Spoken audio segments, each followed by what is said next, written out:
Hello everyone and welcome to the channel. In today's video, I'm going to guide you through how to unbind your account in Where Winds Meet so you can effectively reset your progress and create a brand new character. Now, this involves a specific workaround using a NetEase account. So without wasting any more time, let's jump right in. Now, before we can remove your current saved data from your Steam or PlayStation account, you must first link to a secondary account to hold on to the data.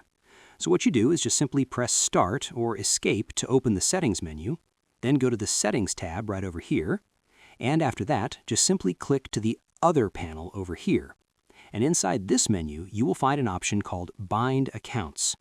Click on this Add option to reveal a pop-up window. Now over here, you will see an option called NetEase Games. All you have to do is to simply click on this option, and then a browser will appear in front of you. And that should open a NetEase account page over here. What you do is you have to just simply click on the Register option and create a dummy account and link that dummy account to your currently saved game. Once all of it is done, your character will be linked to both your platform account, which is Steam or PlayStation, and NetEase simultaneously. Now that the data is secured, what we do is just simply go to the Others option again and look at the very bottom right of the screen for an option called Customer Service. So simply click on that or hold Y on your controller. Now wait a few seconds. Now the Customer Service menu will appear in front of you, and over here you have to select the option called Unbind Account.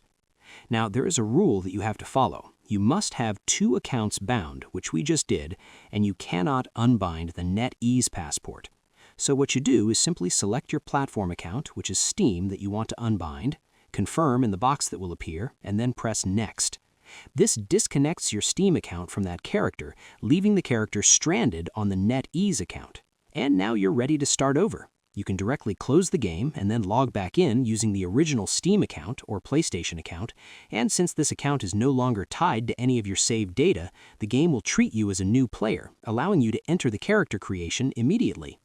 So that's it. You have now successfully unbound your account and started a new journey. So I hope you found this guide helpful. If you did, please give this video a thumbs up, share it with your friends, and subscribe to the channel for more helpful videos. Thank you for watching, and take care.